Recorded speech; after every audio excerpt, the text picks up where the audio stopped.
Ibu-ibu, saya menyapa kita sekali lagi pada sore hari ini. Kita bersyukur kalau sore hari ini kita dikirimkan Tuhan itu Ibu Sri Wahyuni dari STT Ebenezer Tanjung Enim.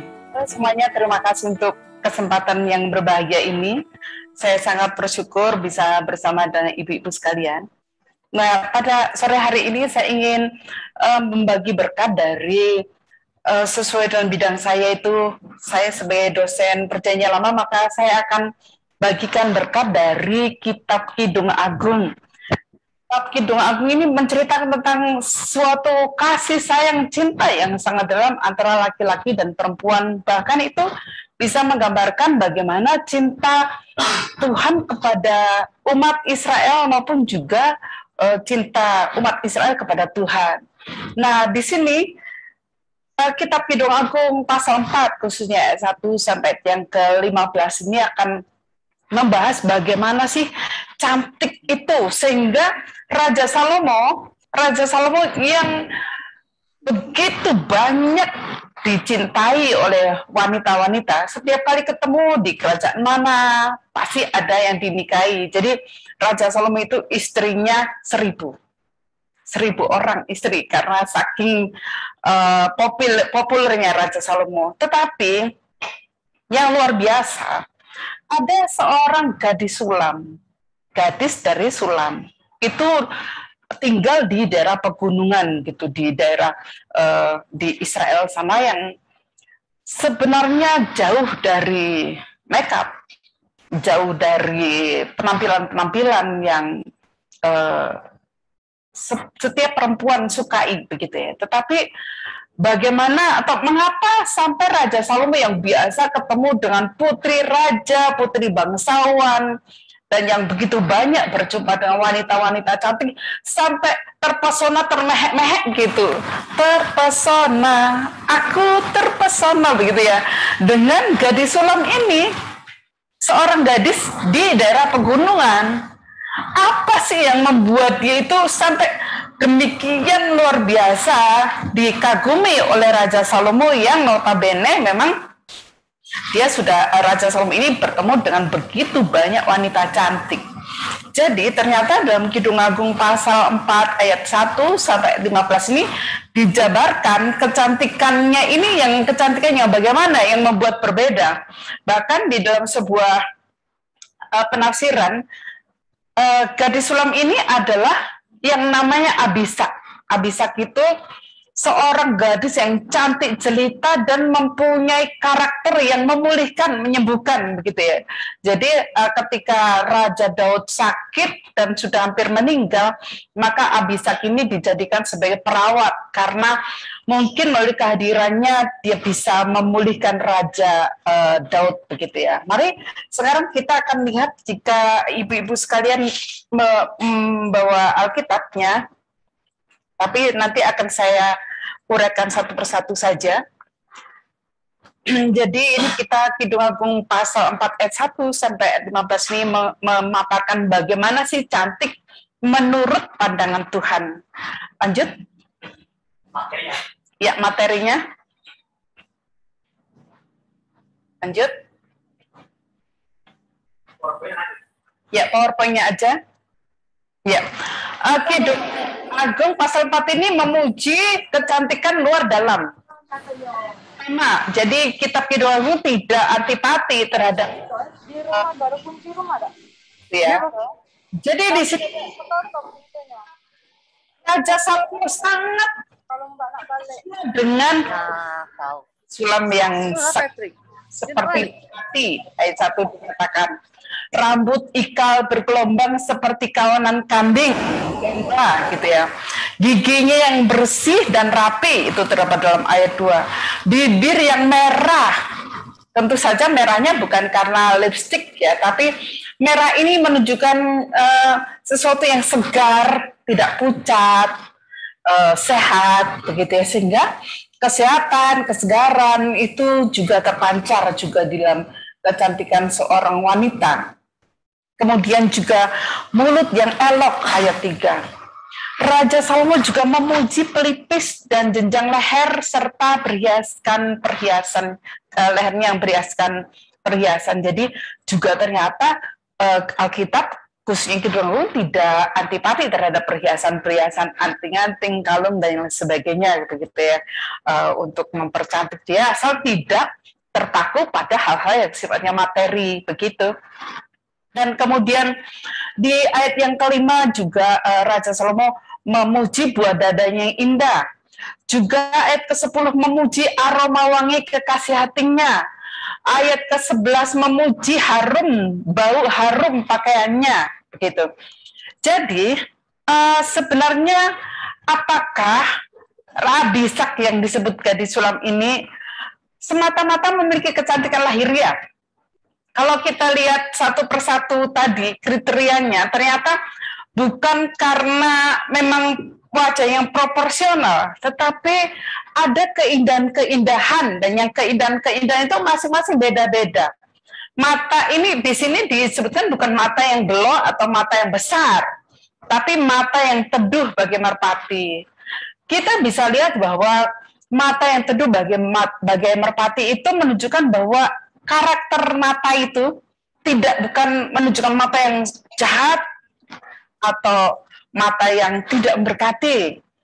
Bisa saja bentuknya sipit, memanjang, bisa bentuknya belok, bulat, bisa bentuknya apapun juga.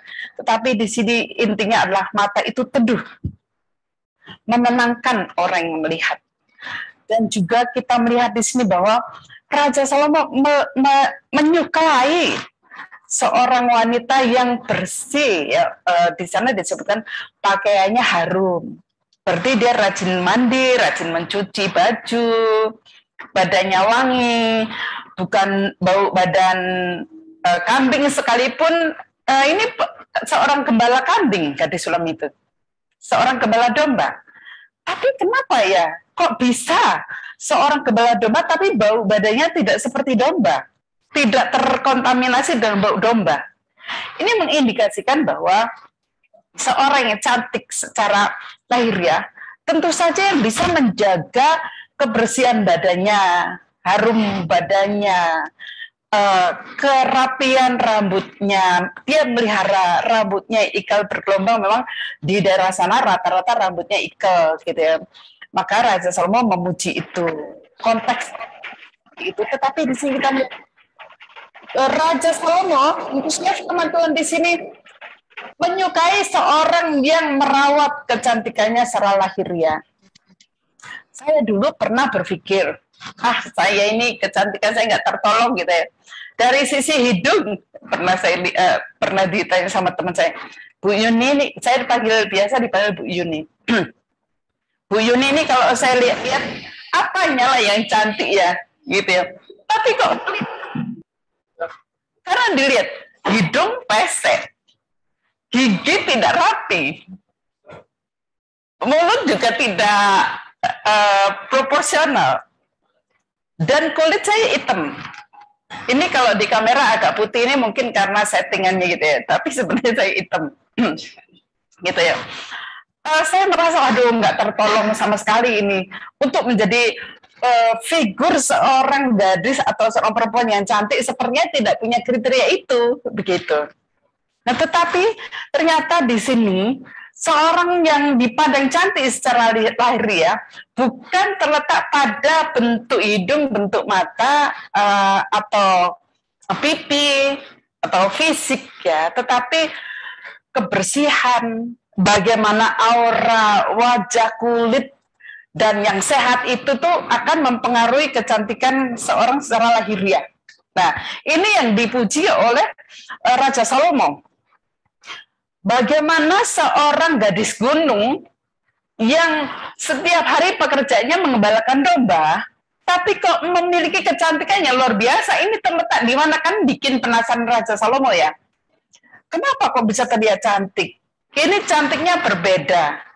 Tentu saja pasti cara dia merawat diri, cara dia berdandan, cara dia mengelola apa yang Tuhan sudah karuniakan di dalam dirinya itu menambah auranya.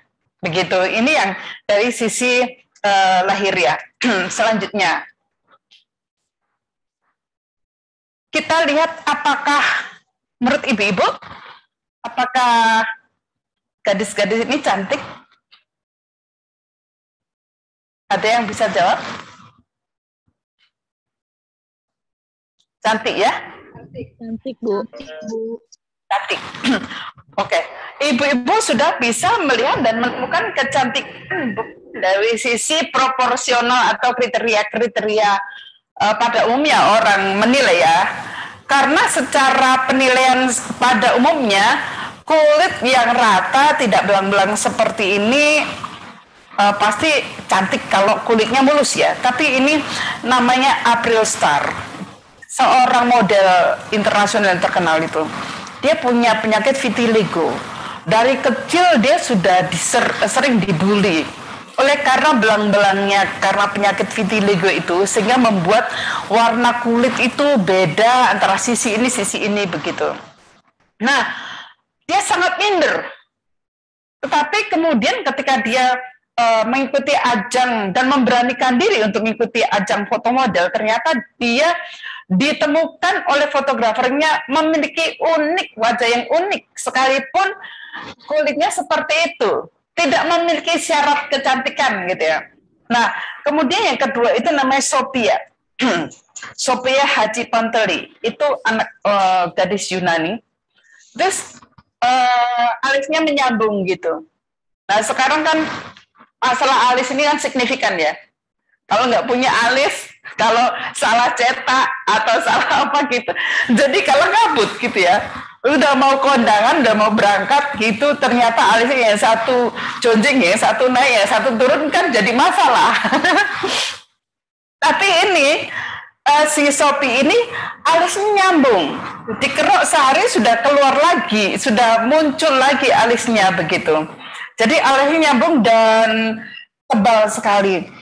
Juga ini tidak memenuhi kriteria untuk disebut sebagai seorang cantik. Yang ketiga namanya Tandohopa. Ini sebenarnya seorang negro, kulit hitam, tapi dia punya penyakit gitu, sehingga penyakitnya albino. Sehingga semuanya jadi putih. Wajahnya negro, kulitnya putih. Nah, ini membuat dia dibully habis-habisan sejak dari bayi gitu.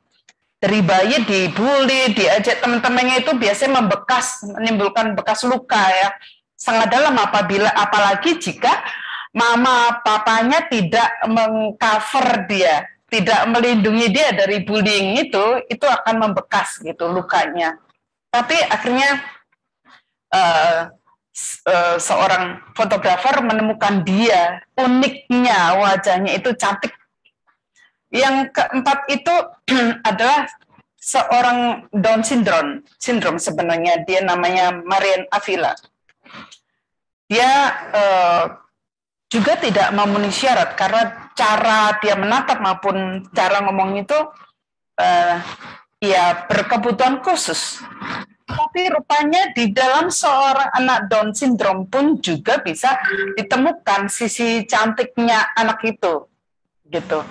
Jadi kita yang memiliki memiliki wajah tubuh normal, kulit normal, rambut normal, itu sesungguhnya di dalam diri kita masing-masing memiliki kecantikan yang unik, berbeda satu dengan yang lain. Sehingga karena itu kita perlu bisa mengatur, menemukan saja jati diri kita ini sebenarnya cantikku itu di mana, gitu ya. Karena kita semua pada dasarnya cantik sesuai dengan kapasitas kita masing-masing. Tinggal bagaimana kita memaknai kecantikan kita itu. Ya, selanjutnya, firman Tuhan menyatakan bahwa gadis sulam ini bukan hanya sekedar cantik secara fisik. Madu dulu, gambar madu dulu. Madu, ya. Ayat 11 mengatakan bahwa Raja Salomo itu memuji dia sangat luar biasa karena di sini ayat 11 dinyatakan demikian. Bibirmu meneteskan madu murni pengantinku, madu dan susu ada di bawah lidahmu. dan bau pakaianmu seperti bau gunung Libanon. Ibu-ibu yang dikasih Tuhan, ini sebenarnya karena Kidung Agung ini kan lagu pujian ya, syair-syair pujian, sehingga semuanya diperumpamakan atau diibaratkan. Betapa nikmat kasihmu melebihi anggur, bibirmu meneteskan madu murni pengantinku. Nah, sebenarnya di sini mau dinyatakan apa? Madu, tentu saja ibu-ibu sangat paham fungsi madu. Madu sangat berfungsi atau berfaedah untuk memberikan kekuatan, bahkan menyembuhkan. Tidak memiliki faktor alergen. Siapapun bisa. Yang saya juga heran, madu ini kan manis ya. Tapi diminum oleh orang yang punya penyakit diabetes kok bisa ya? Manis ya. Kemudian untuk orang sakit apapun tidak ada yang menolak madu. Artinya apa? Kalau di sini dinyatakan bibirmu meneteskan madu murni, artinya seorang wanita yang cantik itu ada yang perkataannya, bibir itu melambangkan perkataan atau lidah menggambarkan apa yang dikeluarkan dari dalam hati kepada melalui mulut kepada orang lain. Perkataannya menguatkan. Siapapun bisa menerima dia, mulai dari anak-anak sampai orang tua, orang yang sakit maupun orang yang sehat, mendapatkan kekuatan, mendapatkan sesuatu yang sangat dibutuhkan oleh orang itu. Seorang wanita cantik akan mengerti kebutuhan orang lain. Dia butuh apa? Gitu. Suatu saat ada acara di sini yang live streaming, itu namanya acara Miracle. Itu ada seorang suku tertentu yang tidak gampang memuji istri atau suaminya. Ketika itu dia sakit, sudah koma begitu, sakit COVID. Tiba-tiba istrinya menangis panggil, sayangku, sayangku. Nah, tiba-tiba dia melek. Dan dia bisa kuat lagi. Dia punya semangat hidup. Dia ceritakan, kapan Bapak itu tiba-tiba melek dan punya semangat? Ketika aku mendengar sayup-sayupku, dengar istriku bilang, sayangku, sayangku. Gitu.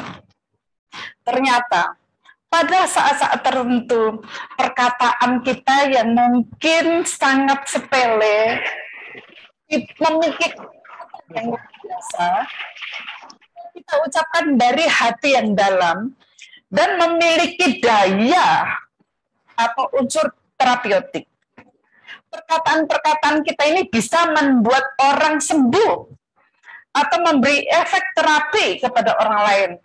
Ketika orang lain berputus asa dan kita membangkitkan semangat, ketika suami sedang dalam masalah yang berat di kantor, maka ketika pulang kita memberikan pujian, memberikan penghargaan, memberikan penguatan, memberikan kekaguman. Karena biasa kebutuhan seorang laki-laki adalah dikagumi oleh istrinya. Maka ketika perkataan kita seperti madu, pasti manis. Perkataannya manis, bukan perkataan yang pahit. Perkataan yang menguatkan, bukan perkataan yang menjatuhkan. Atau bukan mencela. Itulah Papa tuh, sudah aku bilang, jangan gini, jangan gitu. Nah gitu. Itu perkataan yang pasti menjatuhkan. Nah, kemudian yang selanjutnya, ya ayat 12 tadi dinyatakan, Dinda pengantinku, kebun tertutup engkau, kebun tertutup dan mata air termeterai. Apa ya ini artinya kok pengantinnya dibilang kebun tertutup? Di Israel itu, orang-orang kaya, para bangsawan biasanya punya kebun yang tertutup, di mana hanya pemilik saja yang bisa membuka atau memiliki akses untuk keluar masuk kebun itu. Nah, karena di dalam kebun itu ada tanaman-tanaman yang sangat mahal. Biasanya ibu-ibu juga sekarang lagi punya koleksi tanaman-tanaman mahal ya, biasanya kita jaga siang malam. Nah, di dalam kebun tertutup itu ada koleksi tanaman-tanaman yang sangat mahal, sangat indah, sangat bagus, sangat berarti, dan pasti berharga. Nah, artinya apa? Jika Salomo mengatakan gadis Sulam itu sebagai kebun tertutup, artinya bahwa di dalam diri perempuan yang cantik ini ada sesuatu yang berharga. Keberhargaan itu di mana? Karena dia adalah seorang yang dicintai Tuhan, seorang yang dimiliki oleh Tuhan. Nah, ibu-ibu, banyak perempuan yang tidak menghargai dirinya sendiri karena dia tidak menemukan bahwa saya seorang yang dicintai, saya seorang yang dikasihi Tuhan, saya seorang yang dikasihi suami saya seorang yang memiliki keberhargaan, saya memiliki arti hidup yang berarti. Ketika seorang wanita tidak menemukan betapa berharganya dia akan hidup sembarang-barang, tidak mengatur gaya penampilannya, tidak mengatur gaya bicaranya, tidak mengatur hidupnya, pola makannya, pola waktunya. Yang lalu dibahas tentang manajemen waktu ya. Nah, seorang perempuan yang cantik pasti bisa mengatur segala pola kehidupannya sehingga akan menampakkan keberhargaan bahwa dia bisa melakukan ini, bisa bertanggung jawab tentang itu, bisa dipercaya oleh suaminya, bisa melaksanakan tugas hingga sampai selesai, bisa merawat anak-anaknya, bisa mendampingi suaminya.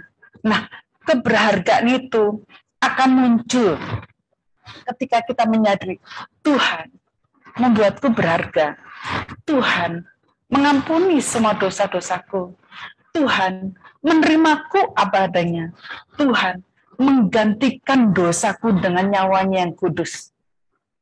Dan di sana juga disebutkan mata air termeterai. Itu artinya di dalam kebun itu juga ada mata air termeterai, artinya tersegel. Tidak bisa sembarang orang mengambil. Itu artinya bahwa seorang gadis atau seorang perempuan yang cantik itu, yang tidak sembarang-barang memberikan airnya dalam tanda petik, memberikan cintanya, memberikan kasihnya kepada banyak orang. Tapi hanya kepada siapa pemilik meterai itu?